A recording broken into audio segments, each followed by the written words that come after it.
and a warm welcome to the inaugural event of Suvada, where experts discuss issues of public interest. Today's event is sponsored by the Center for Public Policy at IIM Bangalore. I would like to inform you that this event is being live streamed and recorded.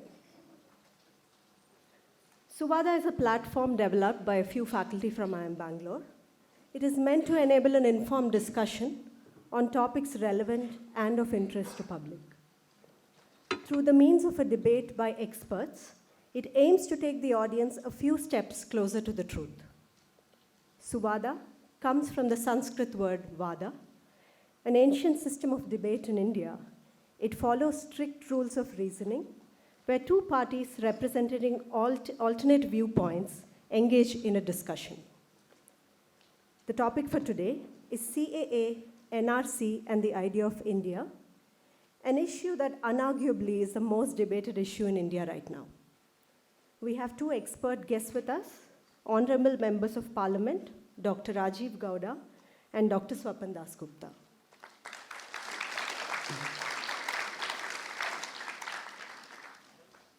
Dr. Swapan Dasgupta is an Indian journalist and a presidential nominee to the Rajya Sabha. Dr. Dasgupta was awarded Padma Bhushan in 2015 for his contribution to literature and education. He holds a bachelor's degree from St. Stephen's College, Delhi, and a PhD from the School of Oriental and African Studies at the University of London. Dr. M.V. Rajiv Gowda is an Indian academic and a member of Parliament in the Rajya Sabha. He was a professor of economics and social sciences and the chairperson of Center for Public Policy at IIM Bangalore. He holds a bachelor's degree from St. Joseph's College, Bangalore, and a PhD from Wharton School at the University of Pennsylvania. Dr. Gowda and Dr. Dasgupta, thank you for agreeing to be part of today's debate.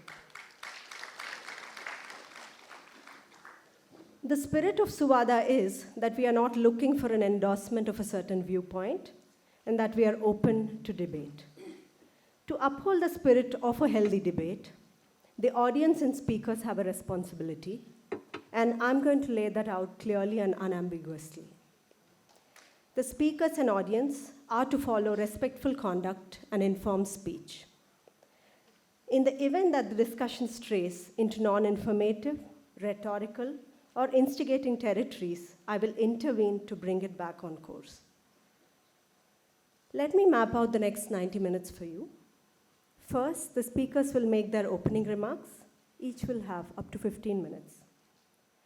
You would have each received a paper. This is for you to write down your questions for the experts. Once the opening remarks are complete, volunteers will come around with a drop box to collect your questions. We have some audience from N Block who are joining in. They can also do the same, and there will be volunteers to bring their questions to this auditorium. Once the speakers finish their opening remarks, the speakers will then take turns to ask 2 questions of each other. After the to and fro, I will randomly pick a few audience questions from the Dropbox. Both the speakers will be given the opportunity to answer every question that is picked. Needless to mention, questions that are rhetorical, disrespectful, or instigating will be discarded. So let's get started with the opening comments by the speakers, which was decided by the toss of a coin. I'll first request Dr. Rajiv Gowda to make his remarks. Dr. Swapan Dasgupta, my colleague in the Rajya Sabha, Professor Sreelata, Director Raghuram, my old colleagues at IIM and friends in the audience. It's a pleasure to be back here in my old haunt. And it's also a pleasure to see the Center for Public Policy organizing a platform of this kind, which is explicitly designed to ensure that we have a meaningful discussion rather than something that we have all participated, at least Dr. Dasgupta and I have participated in on what passed for TV debates. And so we hope that this is an opportunity for us as a community to engage in the nuances without necessarily sort of throwing knives at one another or something like that. Anyway, I'm not, I've been more a cricket fan than a cricket captain, but today I got to toss a coin and I chose to bat. So I hope the pitch is conducive, and let's see how things go. Anyway, well, as we've taught here in the course on business, government, and society, modern India is a project that we've been working on for a very, very long time. And we have to get a good sense of where to situate this whole issue, we have to start with the freedom movement. And the freedom movement was essentially an umbrella movement which brought all hues of political opinion together with a single-minded determination of getting the British to leave and to ensure that all Indians would be able to come together and run our country in the way we choose. And that movement had an ethos of inclusivity. It was combating historical circumstances, such as the fact that historically we were a country which had a lot of separate kingdoms and not necessarily a united political entity over the years. And so there was a tremendous vision on the part of our freedom fighters, and that vision was translated into the Constitution of India, where we basically decided that we would choose a path which would be different from the path chosen by our neighbor, separated at birth, and that we would, while Pakistan was created as a country explicitly based on privileging one religion, we would be a country that would be open to all religions, that religion would not be seen as a determining factor of who is Indian and who is not. And that aspect of the Constitution is something that we've had to work on to try and build a modern India. And the original framers and those who have come after them have essentially worked to accommodate the diversity of voices, the diversity of demands, the diversity of interests, and as a result, the country has evolved over time. We have responded to demands from different sections of the population to create states on the basis of language, on the basis of tribal identity, on the basis of regional aspiration, sub-regional aspiration. So numerous kinds of aspirations and others have the country has responded in a very accommodative way. And along with that, what we've seen is an attempt to do what we've sort of rejected the notion of a nation state in the European manner, which will be determined by one religion, one ethnic identity, one language, those sorts of frameworks. And we've essentially celebrated diversity as we've built modern India. Some scholars call this the building of a state nation, where we look at nationalism or citizenship as essentially something that is not determined by identity of one kind, but one that actually accommodates many overlapping identities and finds a way to ensure that they can all have a place under the Indian sun. And that is exactly what the Constitution does through the various freedoms that have been provided along the way, the freedom of speech, of religion, and many of the other features that we've had. We've also had an attitude of allowing for variation. We are not rigid historically about having one nation, one feature for everybody. So if Jammu and Kashmir required a different compact as part of coming together as part of India, well, we were happy to have what you might call asymmetric federalism in that context. Article 370. Article 371, A, B, C, D, up to J, I think, essentially focuses on providing similar protections to different groups of people within India, people who are concerned about being swamped by other Indians who might change the demographic composition of their own state and things like that. So you have those laws very much in place. And the law that we are discussing today, the Citizenship Amendment Act, also has exceptions for certain states and certain regions, especially in the Northeast. So that's been a historic pattern, that we tend to ensure that we accommodate their differences and differing demands. At the same time, the country has not been static. We've had, partly from the moment of partition till now, we've had people coming in from other countries. And people have come in, in the bloody aftermath of partition. It was a huge project to ensure peace, to ensure that those who came in as refugees were settled and given a chance to sort of build new lives in modern India. And we've seen waves of people coming in, for example, from Tibet, the Dalai Lama and numerous other Tibetans who came in. We've seen people from Sri Lanka who fled the civil war there, some of whom are still in India. So we've had a process of essentially accommodating people who have come in facing various difficulties in their home countries. And this process has resulted also in a lot of tension in certain regions, for example, in Assam. And that tension was resolved through something called the Assam Accord, where in the specific context of Assam, it was decided that we would enumerate who was a citizen of India and who was not, and those who came in after the Bangladesh war started would be asked to go back now that that war is over and that there is a flourishing economy back home. So that issue is, as a result of that, we've had essentially a process called the National Register of Citizens, which went ahead and tried to enumerate the people who could prove that they were part of Assam or had settled in Assam before the start of the Bangladesh Liberation War.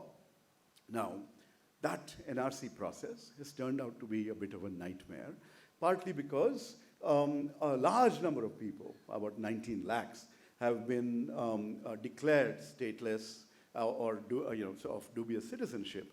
And there are detention camps being built there to house them, possibly in a temporary manner. We don't know the details of where this whole process is going. And that issue continues to be a larger signal to the rest of India as to what might happen if the same exercise is extended to the rest of the country.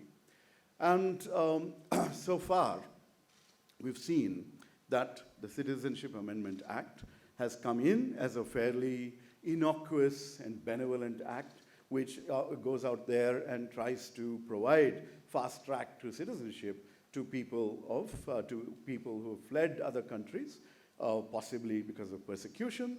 But one interesting feature of the Citizenship Amendment Act has been that it singles out certain religions for this fast-track citizenship.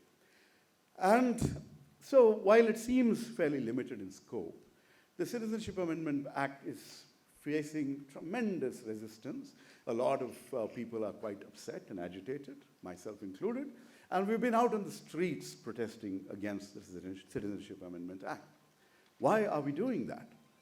Well, the basic point is that if you look at what people are waving at these protest rallies, at the text that they're reading in these protest rallies, it's the preamble of the Constitution of India. And why would they do that? Because one essential feature of the Constitution, and which is highlighted in the preamble itself, is that we, the people of India, when we are embarking on this grand project of building a modern India, that there are certain principles that we are going to enshrine in that new India that we choose to build. And one of those features is the idea of a secular India. And a secular India basically means that you would not privilege one religion over the other or exclude one religion in the context of deciding who is an Indian and who is not. So one of the fundamental aspects of our criticism of the CAA is that by explicitly identifying a few religions and not all, or even bringing religion in as a criterion in of itself, that basically you are violating this constitutional compact on the basis of which we've built the country. And this issue will be tested in the Supreme Court. But the basic idea is that there is something called the basic structure of the Indian Constitution, and if this inclusion of some religions and the exclusion of others, fundamentally violates that basic structure, then this law has no place. It will be, it needs to be cast out. That's one part. The other part of this whole story has to deal with the provisions, the fundamental rights that are provided under the Constitution. And there we have something called the right to equality, Article 14. Now, the Constitution framers gave certain fundamental rights to citizens of India, and some fundamental rights to all persons, which means anyone, citizen or otherwise, who happens to be in India and therefore can claim the protection of the Constitution. And Article 14 basically says that all persons here in this country need to be treated equally. If you want to treat them in some kind of a differential manner, there needs to be a reasonable classification. For example, when we want to provide reservations or other affirmative measures to overturn the injustices of centuries. So the question is, does this law pass those reasonable classification tests? One reasonable classification issue would be if you say that you want to take into account those refugees who fled persecution from neighboring countries, why would you consider only 3 neighboring countries? Why would you, one of which does not actually share a land border with us currently? Why, if you say that you've taken Muslim majority countries which are also, where Islam is the state religion, well, why only single out Muslim majority countries with Islam as a state religion? Why not all neighbors who have a state religion and who are persecuting people on the basis of religion or ethnicity or something else? If you go back to Indian history, we have provided refuge to people not just fleeing religious persecution, but people fleeing ethnic persecution, for example, in Sri Lanka, people being persecuted for their views, like Taslima Nasreen. So this is, if you want to be so magnanimous and compassionate, why restrict it just to religion? That's just one dimension of a person's life and existence. And persecution, on the other hand, is something that's much more threatening to a person's life and existence. And so we need to be large-hearted in a much broader sense. So when you start looking at those questions, you start to wonder, why has this been so restricted? And of course, the people in the government are very knowledgeable people. And if you have included people in Pakistan who are facing persecution, why have you left out sects of Islam or who have been declared heretic, who, for example, the Ahmadiyyas, who have been declared non-Muslim and are facing persecution? I mean, you would have enough intelligence inputs for the government to know that this is happening in Pakistan, and why do you leave them out? And if you're really concerned about people facing human rights challenges, well, we share a long border with Myanmar, and there you've had a situation where the Rohingyas are being persecuted. Those who came in, there's been a concerted attempt to push them out. So we fail to understand what the real logic of this law is all about, and whether it's as magnanimous as it's being made to be. So there, when we start looking at this issue, we see it as the thin edge of the wedge, that we can't see the Citizenship Amendment Act in isolation. It has to be seen with a larger project which the current dispensation has been pursuing for a long time, which is its ideological basis. And that basis is to privilege one religion over every other. And where does this come from? The founding logic of this ideology, so you have competing. The national attempt so far has been to create a civic nationalism. There is a competing ideology, which is in power today, which has won 2 resounding mandates in 2014 and 2019, which has an ideology that can be summed up in the words of the former Sarsang Chalak of the Rashtriya Swayamsevak Sangh, Guru Golwalkar. And what did he say? He basically said, in a book called We or Our Nationhood Defined, he classifies Indians into Indian and foreign races.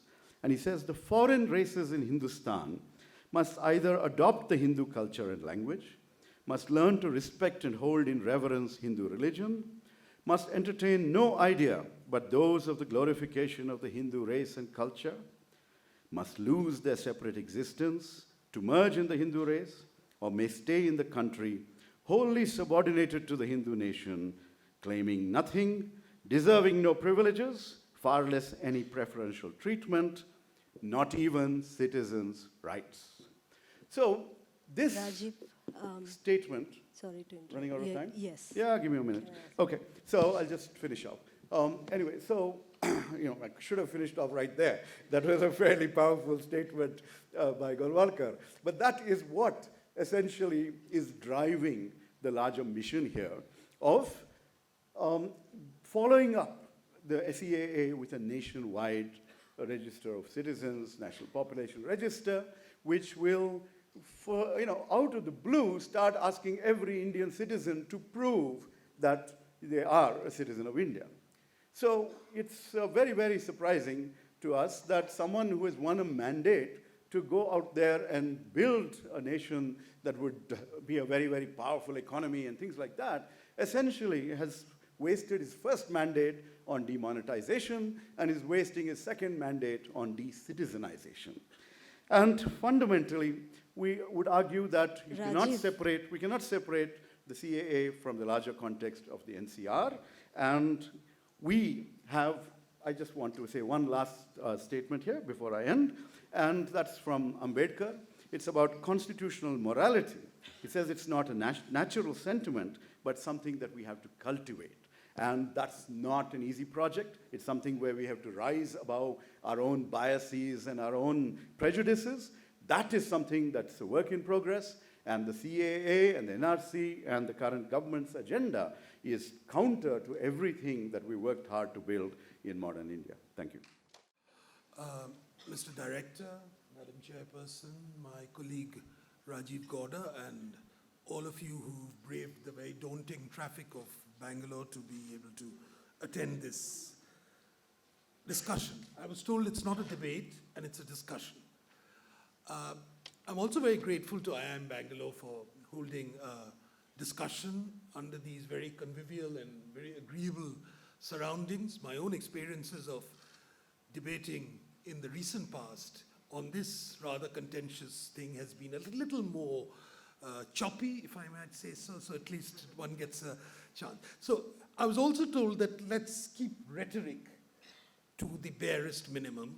So I'll keep rhetoric till the last, and when we go for the question and answers. So with the paucity of time, I'll get straight to the point. I'll begin by reading the first paragraph of a report which was published by Carnegie India in 2016. 2016. It's not something which came about just now.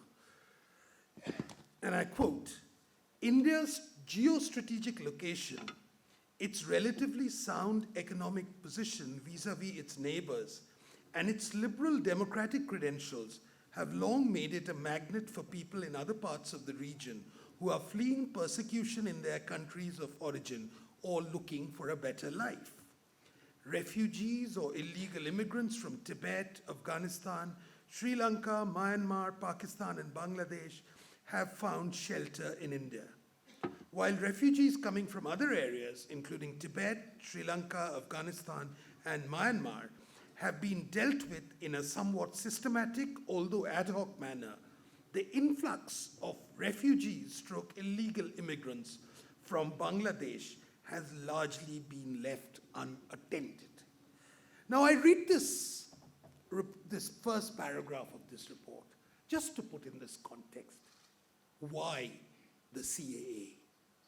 Is it part of a grand ideological narrative, a project, or does it actually attend to a very specific problem which has been there which has been plaguing this country for a very long time.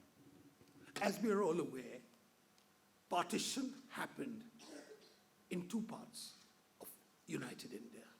One was West Pakistan, which became subsequently West Pakistan, another the East Pakistan. The history of the partition in Punjab and Sindh have been very richly documented, not least in very evocative novels and television serials, etc.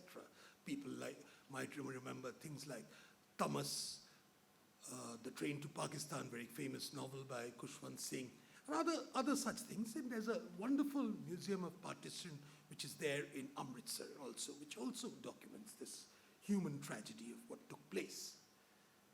We also know that the relief and rehabilitation of those people who came over from there has been one of India's most spectacular successes. The achievements of those people who came over as refugees, carrying with hardly any possession in their thing, and how the successful life they made. In fact, the entire economy of Chandigarh and large parts of Delhi do depend on that. Unfortunately, there was a partition in the East somehow got forgotten. It's underdocumented. And to worse, it was in a state of absolute denial. I'll just give you the example of this denial.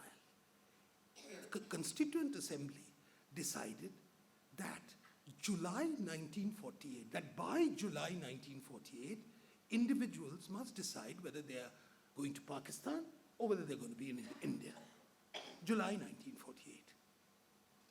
In 1949, Jawaharlal Nehru and the then Pakistan Prime Minister Liaquat Ali Khan negotiated a pact which said that both sides, India and East Pakistan, and Pakistan actually said, will protect each other's minorities and that anybody who crossed over can cross back. That led to a bit of a furore. But the important thing was that it was a position of denial. The official policy in the East became that those who came over were entitled to relief, but not rehabilitation, because you could go back to their country. So you had this rather anomalous situation where the finality of partition was acknowledged in the West, but denied in the East. These are certain quirks of history, and I'm not going into a blame game as to who was responsible. But what was the extent of it? The most important thing is that this trickle of population, that this movement of population did not stop in 1947, did not stop in 1948, did not stop in 1950, did not stop in 65, went on and is continuing. At the time of partition,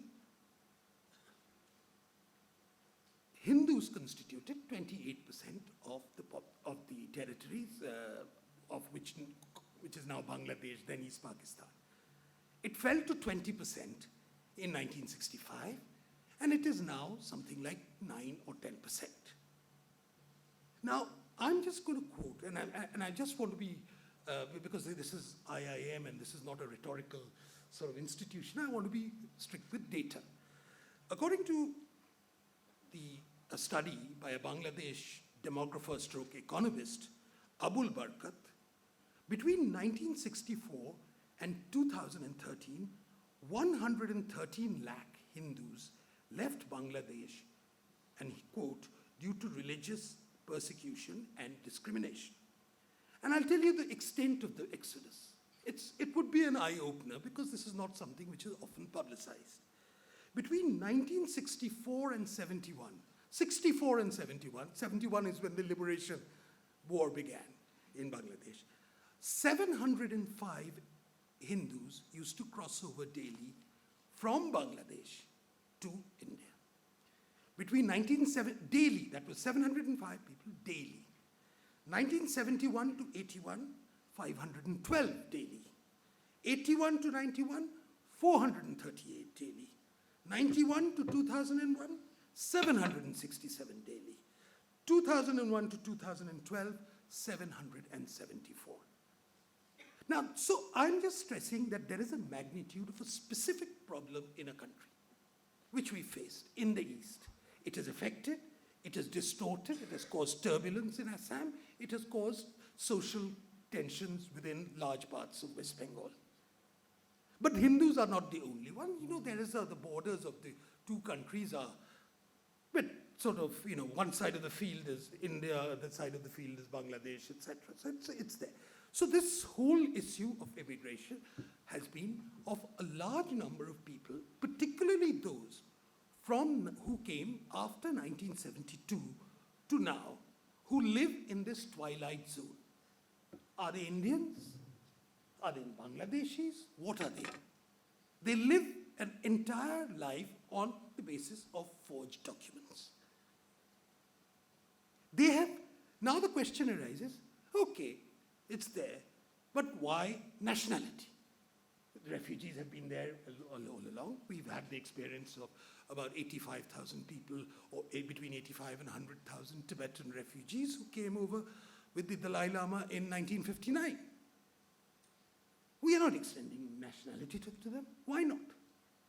The very simple reason is that the Tibetans, rightly or wrongly, believe that they have a future in the area which constitutes Tibet. Whether you call it China or not, I'm not getting into that argument.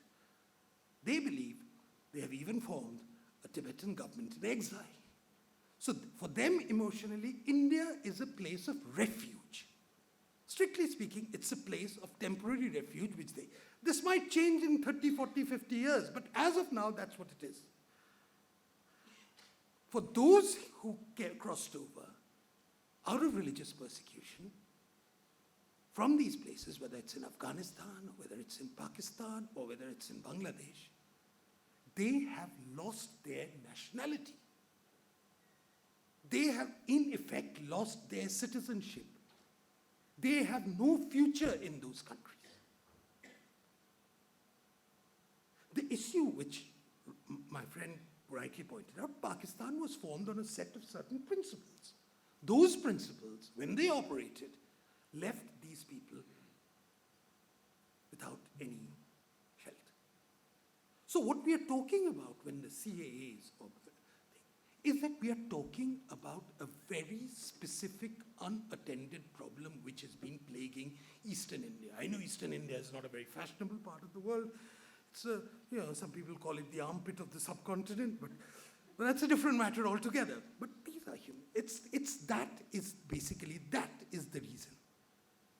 Now, you're saying, why introduce a religious dimension into this thing? The conflict was religious.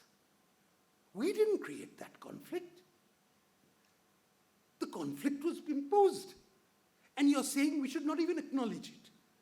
It's like saying that if Hitler attacked and persecuted and drove the Jews into the gas chambers, we cannot say they were Jews.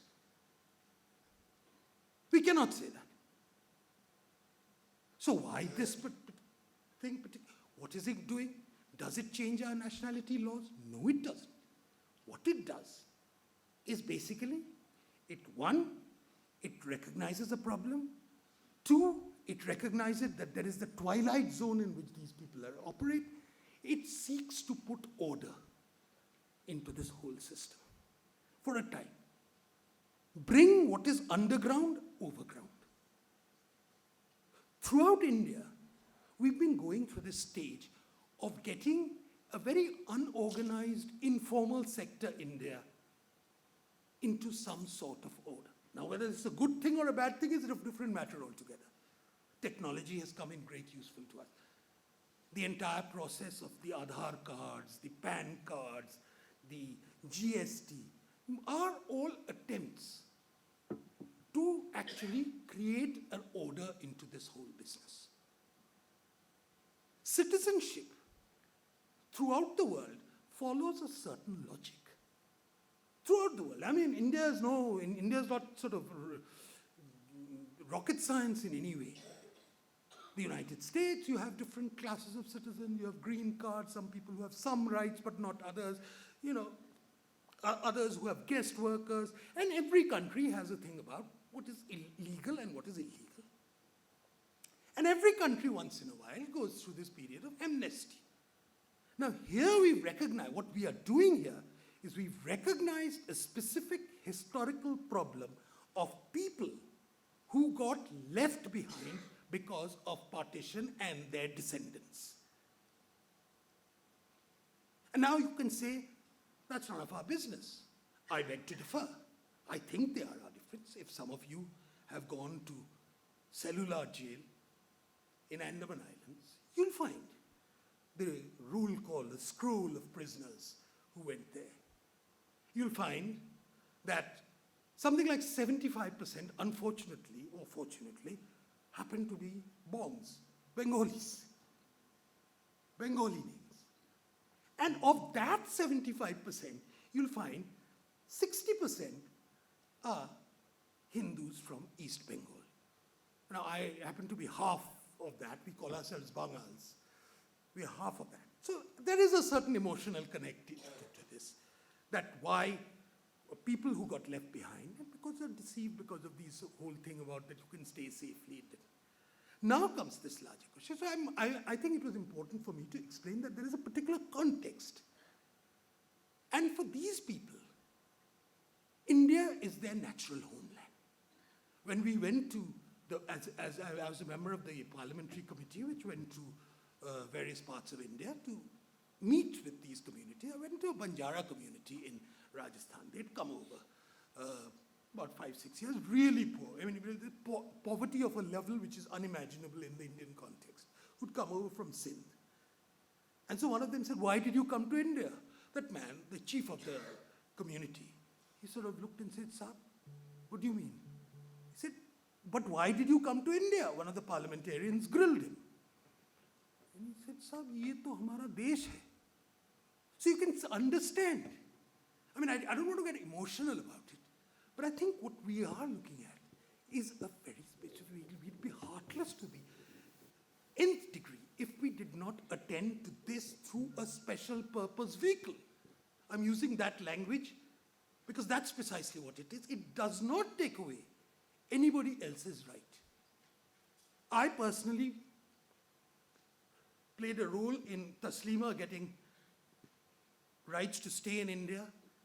And even wanted her to get citizenship, but she chose Swedish citizenship, but that's her choice individually. So there is a process which is already in motion about anybody who has come as a refugee to get citizenship, and that is unaltered. There were special provisions made in the 60s to attend to a Sri Lankan problem of those who came over from Sri Lanka, and there was, again, a special purpose vehicle set up. There was a special purpose vehicle set up in the 1970s to deal with the issue of the Ugandan nations. This is exactly one of this. We can enlarge this scheme and make it into a grand ideological project.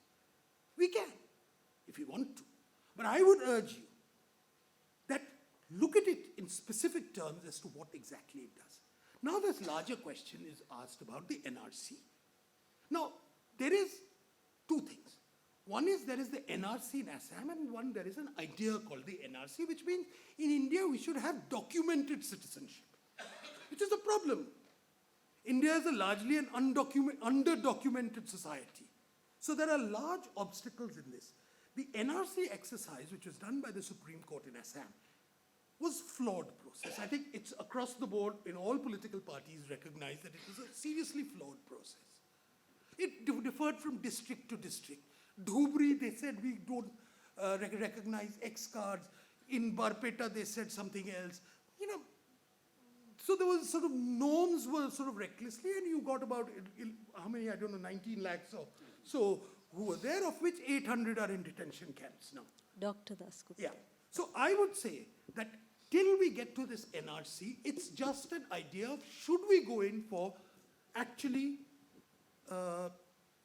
defining who is a citizen and who is not a citizen, which has nothing to do with the CAA, which is about really including as a special purpose those who've been left out. And finally, we've got to also think about, before we can even jump into the NRC process, the whole question of what do we do with those who are patently illegal. That's a question which is a larger debate. It's not something which we can jump into in haste. It requires a considered debate. But this is not on the agenda now. What we have on the agenda, very simply at present, is a simple case. Do we provide some sort of recognition, some sort of dignity of life to the people who've come over? And how many are they? I think the estimates are going to be very, but I would say we are talking in terms of 2 to 3 lakh people at least. It could be more. We really don't know. Because there is this twilight zone, there is this grey economy which is worked, and people have got something or the other. How many of them are actually going to admit that, look, despite the amnesty, etc., we are talking about that, of them to legalize their status in this country. If you believe that such people should not be citizens of India, that's another matter altogether. If you believe that this should be extended to Rohingyas and others who came in, that also creates a little bit of a problem, because at least then you will be also denying that there was religious persecution in these parts. This form of denial of what is a reality, they were not secular, doesn't mean we shouldn't be secular, but because we recognize their lack of secularism, doesn't mean we are lacking in secularism. Thank you very much. So we will have a to and fro between the two speakers. Rajiv will first ask his question.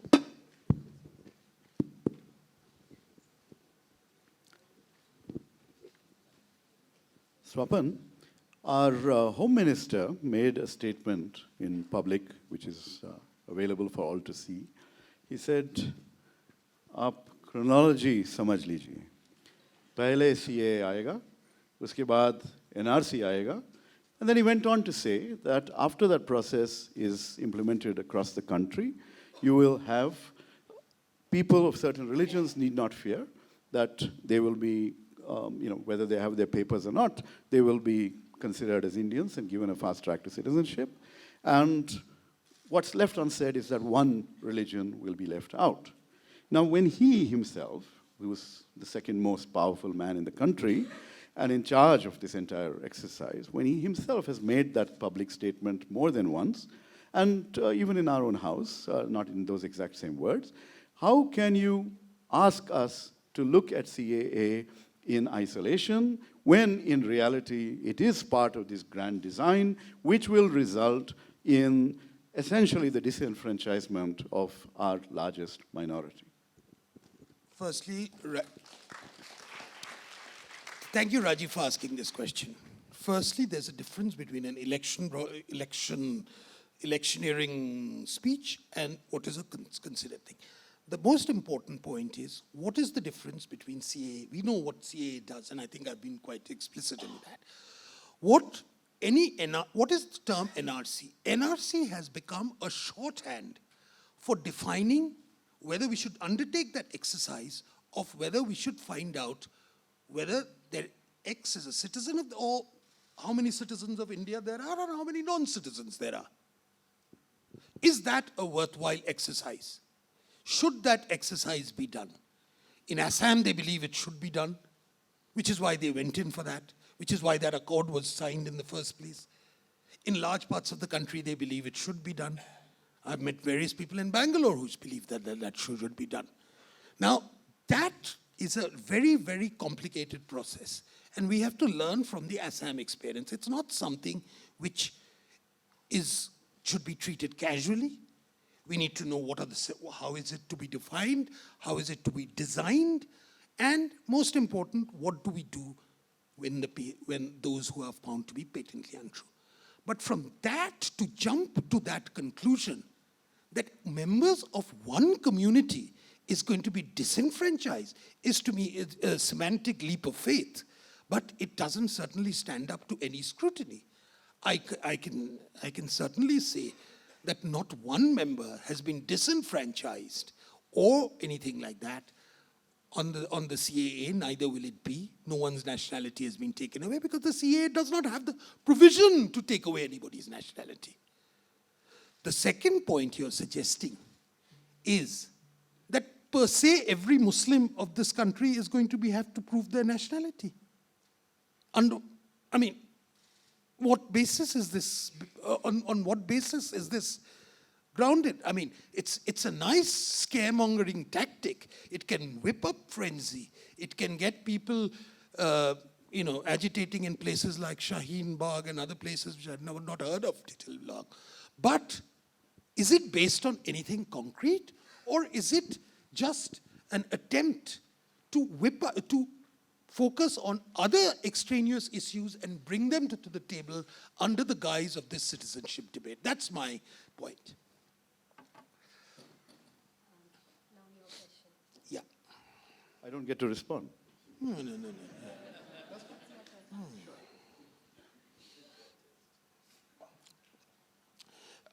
Rajiv, you in your talk, in your presentation, you referred at length to the preamble of the Constitution. You, in particular, referred to the secular aspects of things. And you said, why are we bringing religion into this determination? I've quoted you rightly on this. My question is, if another country, neighboring country, has brought religion into their basic founding principles and created that, will we be extra secular if we say that that is not something which has happened? Do we recognize that, or do we not recognize that? Do we exercise any discernment? Do we have a right to choose who comes in and who doesn't come in? Or rather, let's put it this way, who comes to the top of the queue and who doesn't come to the top of the queue? Persecution has many forms. Religious persecution is one of them. And a secular nation, if it is as compassionate and as magnanimous as the CAA wants India to be, needs to consider not just religion-based persecution, but also those who are being persecuted for their beliefs, for their lack of religion, for their identity, their ethnicity, and all those aspects are not considered and in the current CAA. So there's, it's a very limited definition of magnanimity, of reaching out and providing a refuge to those who are being persecuted. And if we start going down the path of opening our doors to people who are in difficulty, part of it because of whatever happens there, this is, we should be having a much larger conversation about where all this is going to go in the longer term. Today, people are being persecuted, and we want to open our doors to them, and religious persecution is one dimension. But in future, we will have climate refugees. We will have all kinds of other dimensions that will be, will be a result of those countries and their policies or the lack of them. And so we need to have a much larger conversation. But fundamentally, in response to your question, it is absolutely violative of the secular nature of the Constitution to single out religion alone when you need, and to single out only certain countries and certain kinds of refugees when, in fact, you should be looking at persecution in a much broader sense.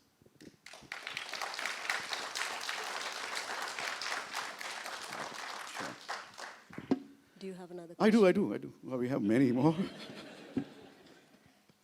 Anyway, Swapan, in all this, we may not have noticed that the economy is in deep trouble. And,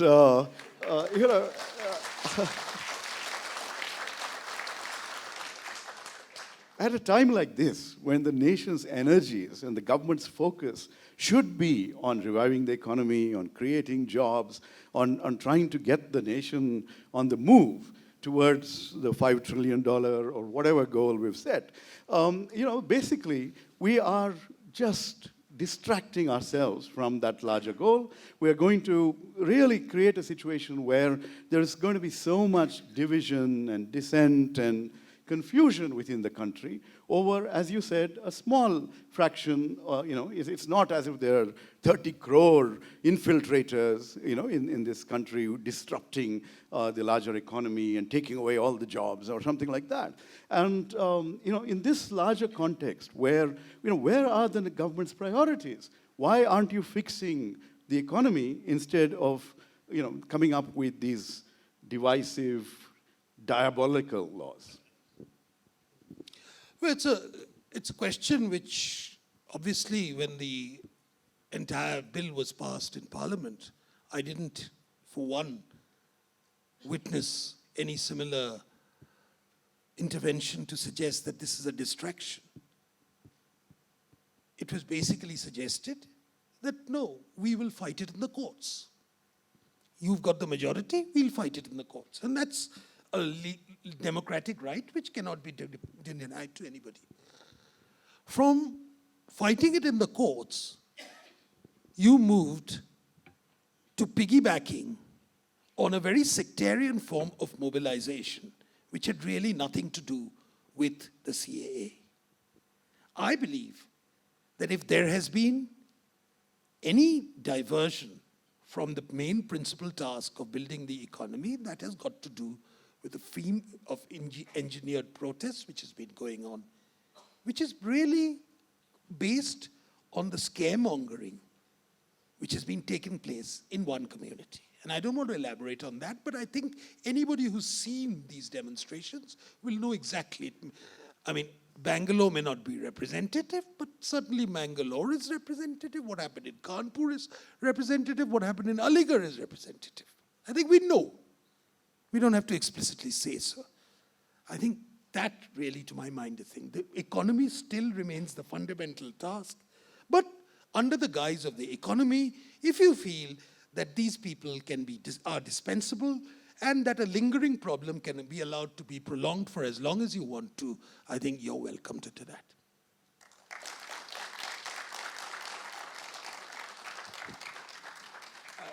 My question to you. Rajiv, you mentioned that one of the biggest problems of the CAA takes a very narrow view of who should qualify for our nationality, refuge, etc., etc. Firstly, there's a difference between nationality and refugees there. But, I mean, do you, in your understanding of the ethos of India, believe that we should extend the same rights which we do to the minorities in Bangladesh, Pakistan, and Afghanistan, to Palestinians, Iraqis, anyone else, Burmese, etc. So it's a sort of, India becomes a new sort of melting pot for the global refugee community. Is that a perception you have?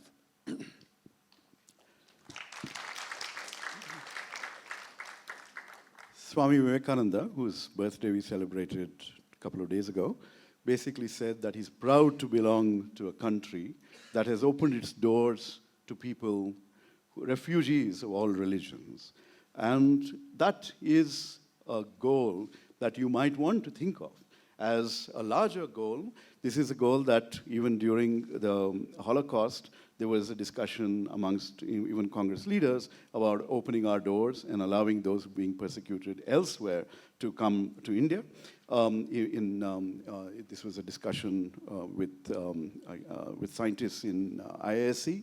So basically, this is, at this point, we are focusing on the issue of those who are persecuted in our neighborhood.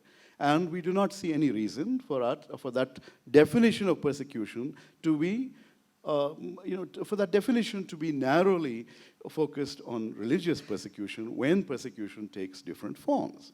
And India is a large enough country and a powerful and economically successful country that can easily provide refuge. And if you want to provide that refuge, you should also be thinking about additional plans, such as what we did in the aftermath of partition, creating whole new settlements, creating opportunities for people to become part of society. So this is a much larger story, which I think has been missed out. And fundamentally, our ethos historically has been of providing refuge to people from Iran, for example.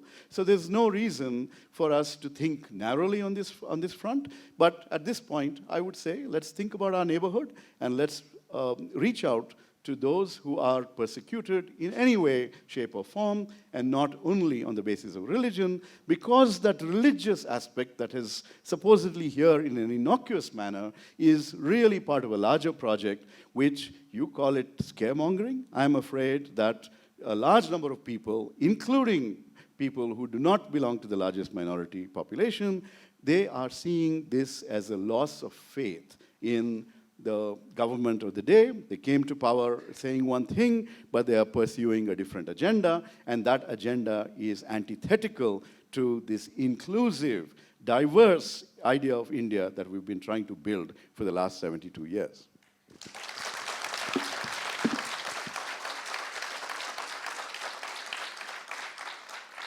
Thank you, gentlemen, for your questions. Can I have the questions from the audience? Sorry.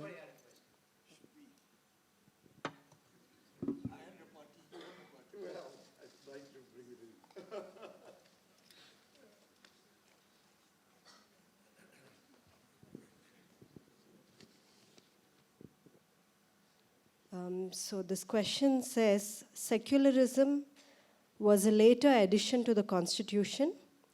Do you think a lot of controversies or confusion can be minimized by going back to the original version of the Constitution?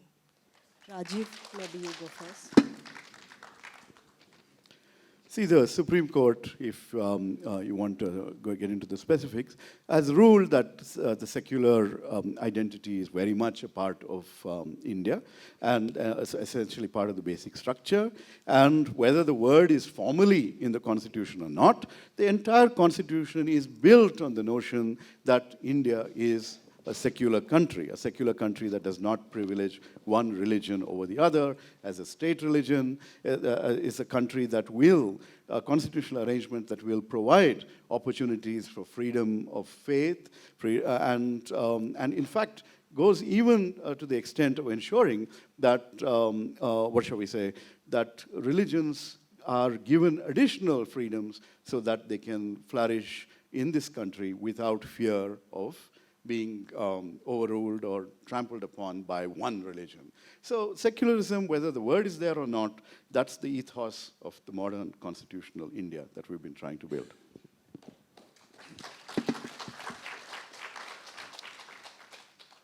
One of the problems which we confront here is the belief that secularism took shape in 1976 when the preamble was changed in the dead of night during the emergency. Was India not secular before that? India was. From 1947 onwards, India was a very secular country, despite it not having that term in the preamble. What that term did were two things. Number one, it attempted to codify a term which had largely been left to the good sense, common sense, and the principle of non-discrimination. It tried to codify it. Well, this is what it means, this is what it doesn't mean. And secondly, what it did is that it set in motion a series of disputes which were exactly centered on this very word, secularism. Prior to 1976 or 1977, you did not come across disputes over what is secularism, which divides the country. So more than anything else, by putting this into the preamble, it created a divisive ethos for the country. But it's there.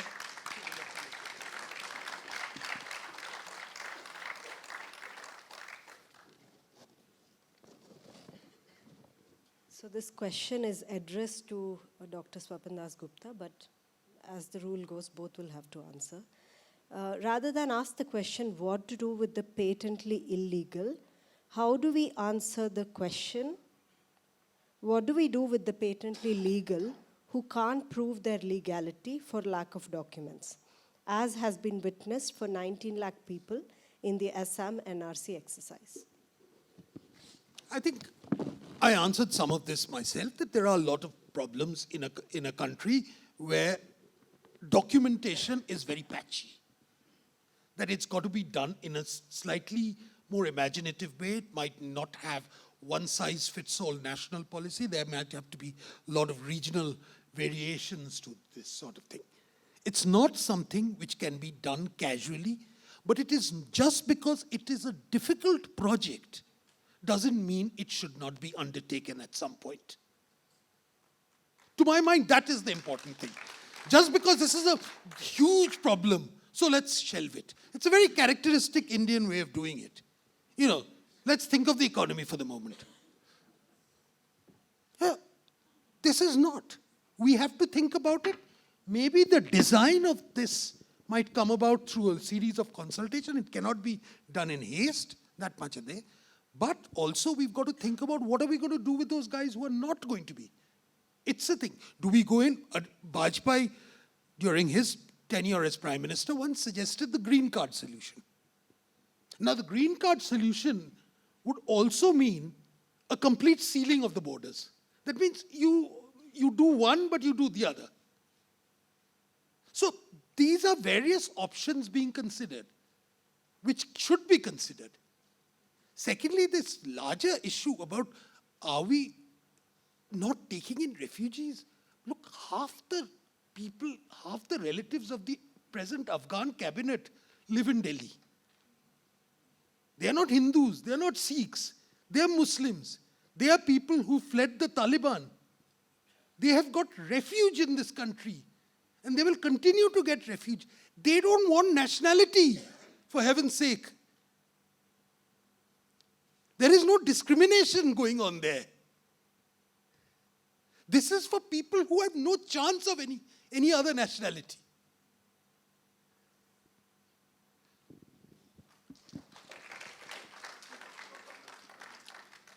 The practical realities of Assam and the NRC exercise there are really something that we must pay attention to. So there you have a process which has resulted in 19 lakh people being declared stateless. And essentially, that process involved people having to show their papers, a very, very different metrics applied to those who in different parts of Assam. There was a provision for anyone to file a complaint and question the citizenship of anybody else. And every person who had to go to the foreigner tribunals had to go to faraway places. The average cost per person has been some 20,000 rupees. And overall, when you look at the lakhs or crores of people who had to prove their citizenship there, you have an exercise which has cost about 1,800 crores in Assam. And extrapolating, you would see an overall cost, this is cost to the government, you would see an overall cost of about 50,000 crores for the entire nation. And this is, as Swapan has pointed out, an under-documented nation, okay? And even today, not every birth is registered. Even today, large numbers of people are homeless, large numbers of people live in nomadic situations. There are people who are who have been trafficked and cannot go home and find documents. And the discussion around this, on what documents would actually suffice. One person says a passport doesn't count, another says the Aadhaar doesn't count, the voter ID card doesn't count. I mean, the whole exercise is aimed at what? Why have we created a situation where every citizen of India is asked to prove that they are citizens of India and facing threats of this kind? So basically, this is just the most unnecessary, divisive exercise that anyone could have thought of. And the people who have thought of this have come up with this because there is a larger ideological goal, which is to disenfranchise one large minority.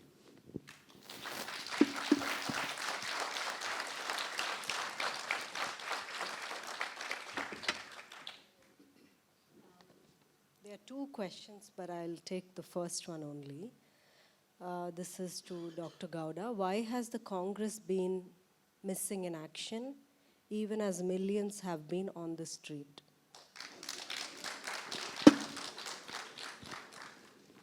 If you listen to the other side, including my friend Swapan here, they claim that we are behind every protest in the country, that we are orchestrating it.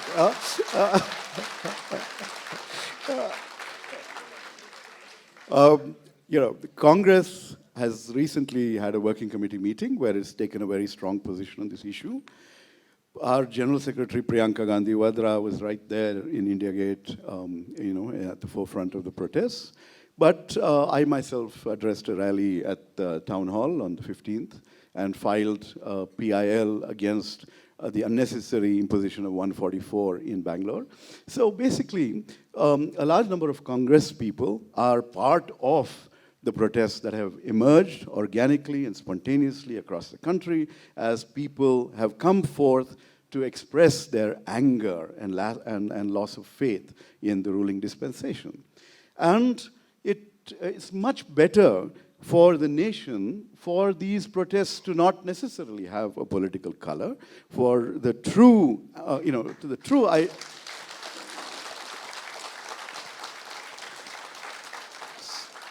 And therefore, we're all very, very happy to see every citizen who is concerned about this issue having the courage to exercise their political agency, to go out there and demonstrate that courage to stand up for what is right and for what is that inclusive idea of India. You get to answer. I mean, I don't necessarily want to comment on what the Congress has done or hasn't done. But to me, it seems that there are different impulses which have been working in these protests.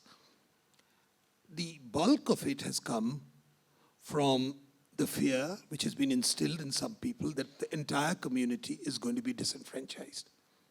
On top of that, and this has come in the context of a certain mood which says that a particular community has lost its clout in politics over the past 7-8 years.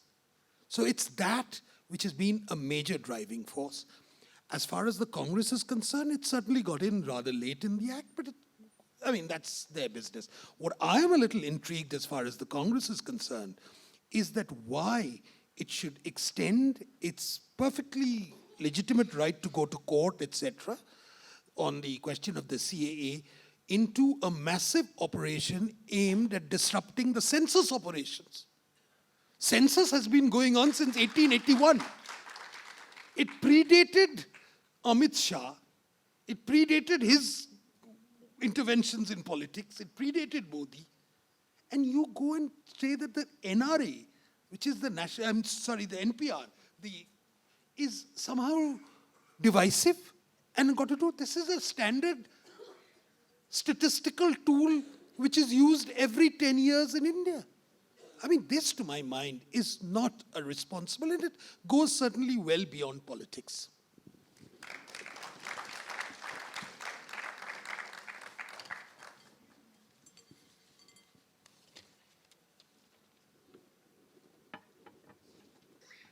Okay, this looks a little long, but I will give it a shot.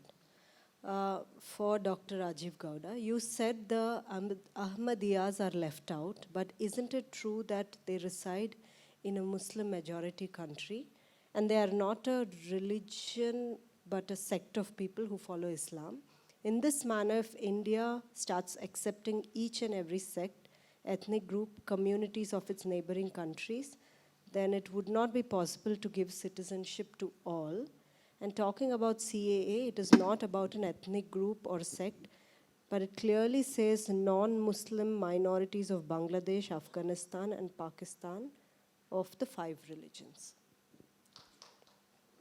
So, Swapan here was pointing out that we need to pay attention to how those countries in our neighborhood treat their religious minorities.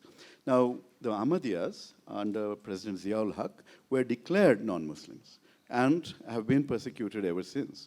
And therefore, if you are looking at non-Muslims in those countries who are being persecuted, then there's absolutely no reason to leave out the Ahmadiyas of Pakistan. And if you want to ask this question about should we open our doors to everybody, etc., that is a larger discussion that we must have. You know, are we going to open our doors and be the haven, the refuge for people who are persecuted in our neighborhood or in a larger global context? That is a decision we've got to make. And if the CAA says we've made the decision, Parliament has passed this law which says we will be magnanimous with religiously prosecuted people in the neighborhood, the Ahmadiyas being left out seems like a lacuna, which we're pointing out. Our point has nothing to do with just that aspect. It has to do with this larger notion of providing refuge to people being persecuted for whatever reason. And that, I think, is what a secular India would want. If you're being magnanimous, be magnanimous regardless of whether people are being persecuted on the basis of religion or otherwise. On the issue of the National Population Register, etc. I find it very interesting that the BJP, which has done so much to destroy the credibility of our statistical enterprise, is actually concerned about any data and statistics. And really, the fact that people are saying we are not going to, hum kagaz nahi dikhayenge, that basic argument now is showing the lack of faith in the government itself. Because we distrust your motives. You're using this data for something which is very devious, very antithetical to what our Constitution promised us.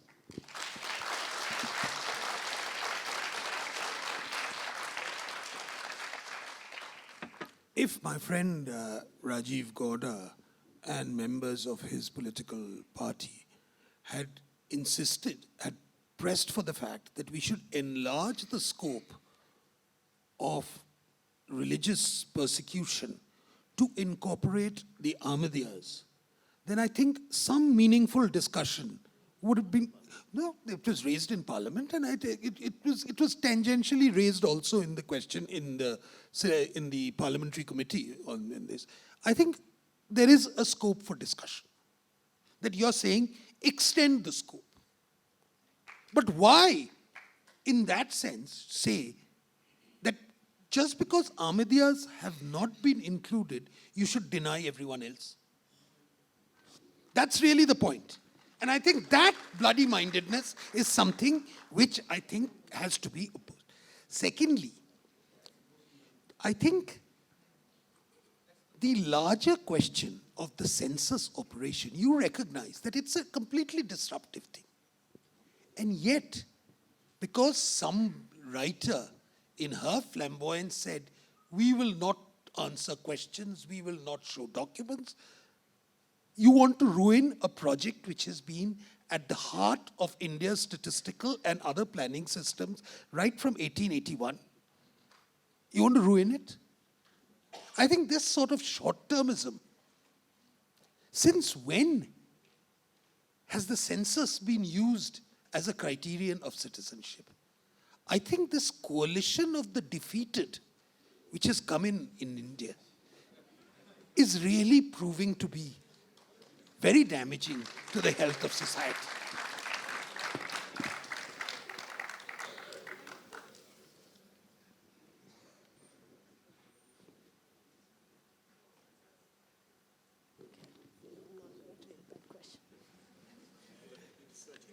Yes.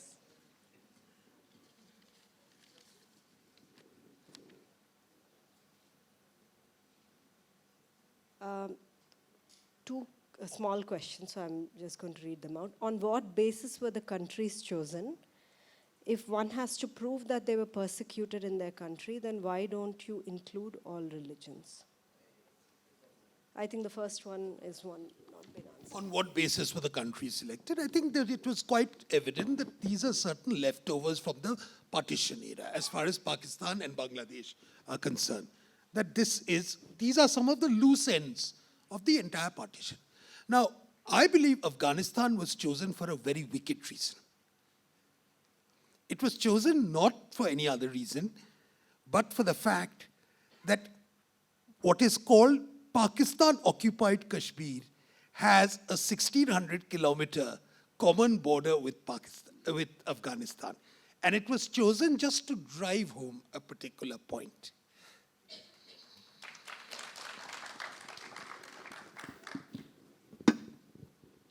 Yeah, I get that point that, yes, if India does share, the larger India does share land border with Afghanistan. So on that criteria, we would be within the framework of what the CAA claims to do.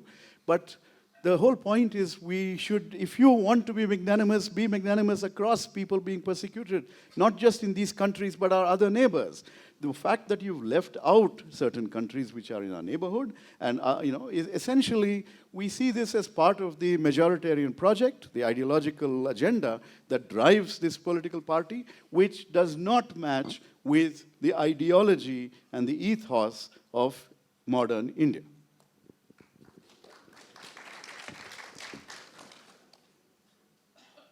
Okay. This question, it's been identified that only over 62% of the Hindus in India hold birth certificate. And then again, the poorest are the ones who are, I'm sorry, this legibility, who are undocumented, I think, largely undocumented. How are you suggesting to protect and identify already existing citizens of India and Indian Muslim? Does the question make sense? Yeah, well, basically, I mean, I get the general drift, and I think this points out to the point that there are complications involved in documentation. And I think we all recognize that, everybody recognizes that to this thing. Which is why any talk about finding out any form of exercise has to be an elaborate one. It has to really take into account what are the possibilities in case someone doesn't have. There must be other ways of finding out, etc., etc. And this is not going to be easy one, and neither is it can it based on a uniform set of criterion. It will also have deep regional variations. And this is something which is why I keep on saying that NRC is not on the anvil till a rigorous discussion has gone on. It hasn't even gone to cabinet. It is just an intention that you will be at some point be able to determine who is a citizen and who is not a citizen, which is really the prescription put out by the 1946 Foreigners Act, which says anyone who is not an Indian is a foreigner. That's the law. So I read the BJP manifesto. It said that they would implement a national register of citizens fairly soon. We heard President Ramnath Kovind in his address to Parliament essentially say that his government will implement a national register of citizens across the country. So this doesn't seem that far away. It's fairly imminent. And if it is imminent, then the practical questions that have been raised about people without documents is a very, very valid concern, and the poorest of Indians will face a real difficulty. But then there is the other statement that has been made by Home Minister Amit Shah, which is that you don't have to worry if you don't have documents. As long as you belong to certain religions, you will have no problem whatsoever. And one religion is left out. So that religion, even if one citizen of India is deprived of citizenship as a result of this process, that is a shame on this country. Okay, so I am really opposed to the whole enterprise that you all embarked on. And fundamentally, what does Assam teach us? That we're going to be at the refuge, we're going to be at the mercy of some bureaucrat who might demand a bribe, who might refuse to accept papers which are perfectly valid, and you're going to end up in a situation where, in states where bureaucracies are communalized, you will see much worse outcomes. You are creating chaos in this country, and you're really depriving those who are Indian of their birthright, which is citizenship of India.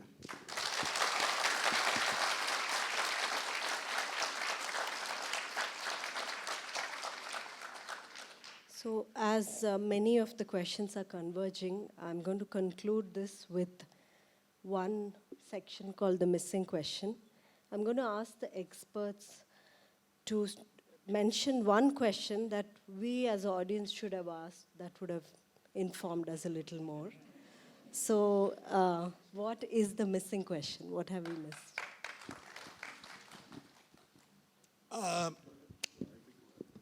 I think the missing question was, does a sovereign country, and India is a sovereign country, have the right to choose who others to give citizenship to? Does it have that right? Germany exercised that right. Canada exercises that right. Does India have that right? If Rajiv Gowda is to be believed, it doesn't have that right. It follows a prescription. Can you also answer the question? I've answered the question. That's the question I felt hadn't been asked, and I also gave my answer. Which was wrong, because I... If you want an elaboration of an answer, every country also puts in the thing that what is your tie, what is the historic tie you have to that country? That's also a criterion which is often used. Some use it as language, some use it. Why does a person living in South Africa automatically jump the queue and get Irish citizenship? Why does a German living in Latvia get a citizenship in Germany? These are international precedents set all over the world. And to my mind, I think it's a larger question, and which is there, is that on the question of religious persecution, do we equate the persecuted and the persecutor in the same breath?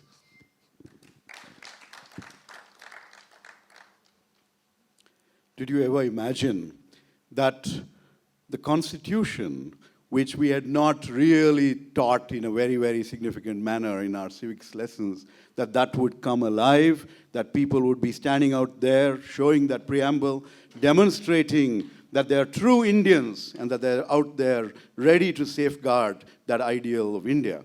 Did you ever imagine that the people who voted for this dispensation had actually assented for this transformation which would change the very ethos of this country? These are the missing questions, and up to you to give me the answer. I think it's very nice that we are seeing not only the preamble being read, I think it's very nice we are seeing the national flag being waved. I think it's wonderful that we are seeing the national anthem being sung in places which are either to ban the national anthem. I think these are very, very encouraging signs. I think these are signs which means that ultimately, at the end of the day, I believe that this debate, despite all the chaos temporary, will clarify people's minds about what exactly India is all about, what exactly the meaning of India is all about. It's not a question of this idea of India. There is no one idea of India. There are various ideas of India. And these various ideas of India at some point coalesce and bring it. And I think this is going to be a very, very important catalyst in the larger education of the people in trying to say, what sort of India are we having? And I hope the results, whichever side of the debate you are on now, will be encouraging and positive for everybody. And I hope that we learn that there are lessons that history can teach us, that when we start pursuing divisive, discriminatory laws, we end up with more chaos and bloodshed than we ever think would result from what seem to be pursuits of ideological agendas. And one thing which is in praise of IIM. And may I also really say that I really wish that there are many more institutions like IIM Bangalore which actually provide a platform and host such debates where, despite our disagreements, I think there is a basic ground rule which is there. And I wish some of the universities learn a lesson or two from this experience.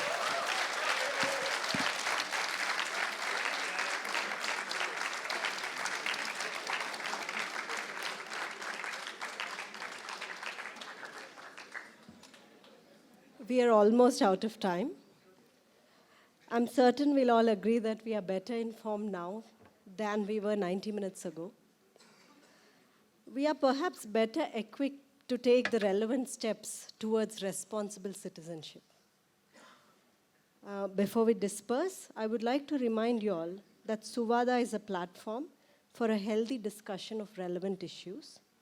Its fundamental premise is that we are open to debate. You have been part of the first one in a series of debates. The details of the next one will be shared with you shortly. I would like to thank the speakers and all of you here for your presence. And thanks to our moderator,